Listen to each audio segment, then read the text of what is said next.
नमस्कारम। स्वागत है आप सभी का निरोगी दुनिया चैनल में। हर कोई स्वस्थ रहना चाहता है, कोई भी रोगी होना नहीं चाहता।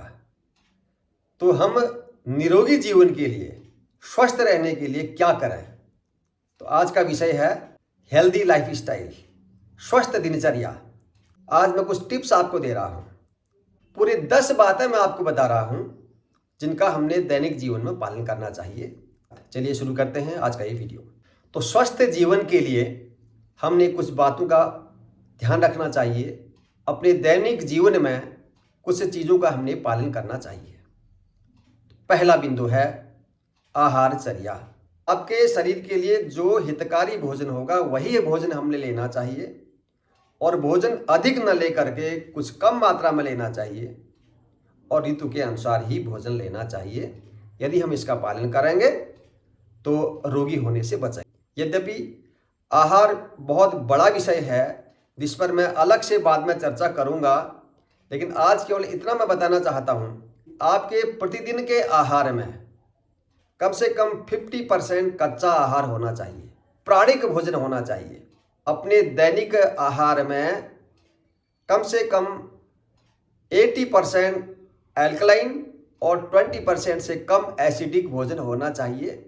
इस विषय पर मैं बाद में वीडियो दूंगा, उसका लिंक भी दे दूंगा कि एसिडिक भोजन क्या होता है और एल्कलाइन भोजन क्या होता है। दूसरा बिंदु है शुद्ध जल। कम से कम 2 लीटर से 3 लीटर के बीच हमने नियमित रूप से पानी पीना चाहिए, और घोंट घोंट कर पीना चाहिए, आराम आराम से पीना चाहिए। तो भोजन के अंत में पिया गया जल वो हमारी पाचक अग्नि को मंद कर देता है। इसलिए भोजन करने के, क्योंकि भोजन हम चबा चबा के करेंगे अगर, तो पानी पीने की आवश्यकता नहीं पड़ेगी, तो उसको 1 घंटे के बाद ही हम पानी पिए। तीसरा जो महत्वपूर्ण बात है उपवास। तो कम से कम हफ्ते में 1 दिन का उपवास जरूर करना चाहिए, जिस दिन जल के सिवाय कुछ न लें। यदि यह काम कठिन लगता हो तो कम से कम इंटरमिटेंट फास्टिंग 16 घंटे का उपवास अवश्य करना चाहिए। मतलब शाम को 7 बजे आप अगर भोजन करते हैं, अगले दिन 11 बजे आप भोजन कीजिए, तब तक कुछ ना लीजिए, तो आपके 16 घंटे हो जाते हैं। ये कठिन भी नहीं है। तो यह 16 घंटे का उपवास भी आपको आश्चर्यजनक परिणाम दे सकता है, बहुत लाभकारी है स्वास्थ्य के लिए, कई प्रकार के रोगों को दूर करने वाला होता है।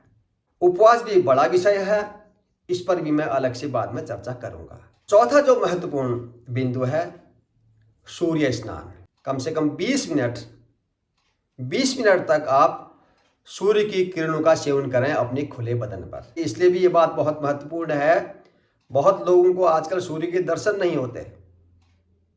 ऐसी जगहों में रहते हैं जहां सूर्य की रोशनी पहुंचती नहीं है, और सीधे फिर ऑफिस में जाते हैं, वहां भी सूर्य की रोशनी नहीं होती है। तो यह बड़ा नुकसानदायक होता है, कई प्रकार की कमियां शरीर में हो जाएंगी। इसलिए नियमित रूप से आपको 20 मिनट सूर्य की किरणों का सेवन करना चाहिए।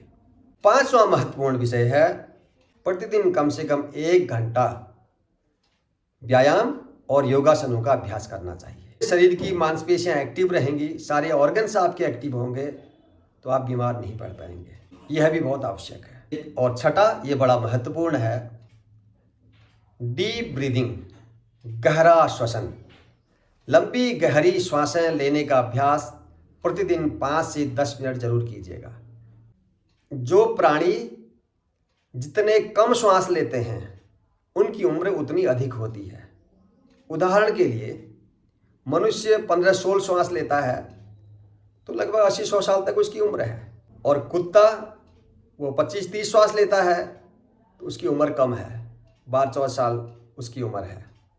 कबूतर की उम्र बहुत कम होती है क्योंकि 36 श्वास लेता है, और कछुआ 300-400 साल इसलिए जीता है कि वह गहरी श्वास लेता है, कम श्वास लेता है, 1 मिनट में केवल 4-5 श्वास लेता है, इसलिए उसकी उम्र ज़्यादा होती है। मेरा कहने का मतलब यह है, श्वासें गिनी हुई हैं, जल्दी जल्दी लो तो ख़त्म कर लो, और धीरे धीरे लो तो बचाए रखो। मतलब कम श्वासें अर्थात लंबी श्वासें, गहरी श्वासें, मतलब जीवन लंबा है। यह भी एक राज है, गहरी श्वासें लेने का अभ्यास करें। इसको आप एक जगह बैठ के 5-10 मिनट अच्छे से अभ्यास भी कर सकते हैं। और गहरा श्वसन जब आपको अवसर मिले, जब आपको ध्यान आता है कि मैंने श्वास गहरी लेनी चाहिए, तब ले लीजिए, कोई नुकसान नहीं है, बहुत लाभकारी होता है। 7वां बिंदु है मन को एकाग्र करने का अभ्यास, मेडिटेशन। कुछ समय के लिए एकांत में बैठ करके केवल श्वासों को ऑब्जर्व करने का अभ्यास करें। श्वासें जो चल रही हैं, अपनी एकाग्रता श्वासों पर, श्वास आ रही है, श्वास जा रही है, केवल उस पर आप ध्यान लगाना शुरू करेंगे तो धीरे धीरे आप ध्यान की गहराई में पहुंचने लगेंगे।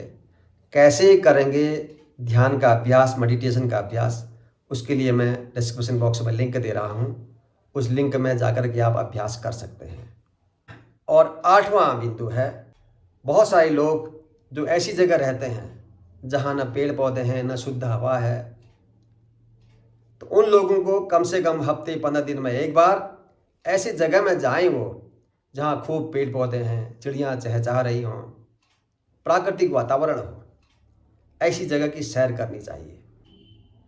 नदी, नाले, झरने, तालाब, पहाड़, ये सब कभी कभी इस प्रकृति माँ की गोद में चले जाया करें। इससे भी आपका स्वास्थ्य अच्छा होगा, आप रोगों से बचेंगे। और 9वां बिंदु है, कम से कम सप्ताह में एक बार तो ऐसा जरूर करें कि जो कुछ आपको अच्छा लगता हो, कुछ खेल लिया, गाना गा लिया, गार्डनिंग कर ली, तो ऐसा कार्य वो कुछ समय इसको देना चाहिए, कभी कभी आवश्यक रूप से देना चाहिए। इससे भी आप शारीरिक रूप से भी और मानसिक रूप से भी स्वस्थ बनेंगे। और 10वां बिंदु है सोशल एक्टिविटी। समाज के साथ यदि हमारा जुड़ाव रहेगा, सामाजिक कार्यक्रमों में यदि हम भागीदारी करेंगे, दूसरों की हेल्प करेंगे, उससे आत्मसंतुष्टि भी होगी, मन भी प्रसन्न होगा और शारीरिक रूप से भी हमें लाभ मिलेगा। सामूहिक रूप से भजन कीर्तन में, डांस के कार्यक्रम में, किसी भी कार्यक्रम में उसको पार्टिसिपेट करिए। शारीरिक रूप से भी, मानसिक रूप से भी, आध्यात्मिक रूप से भी और सामाजिक रूप से भी, हर स्तर से हमें स्वस्थ रहना है। आज के वीडियो में इतना ही। संपूर्ण स्वास्थ्य की प्राप्ति के लिए जो कुछ भी चीज़ों की आवश्यकता होती है वह सारे वीडियो इस चैनल में मिला करेंगे, इसलिए कृपया चैनल को सब्सक्राइब करके बेल आइकन जरूर प्रेस कर लीजिएगा। अपने अमूल्य सुझाव अवश्य दीजिएगा। बहुत बहुत धन्यवाद। आप सभी लोग स्वस्थ रहें, सुखी रहें, सबका मंगल हो। ओम शांति।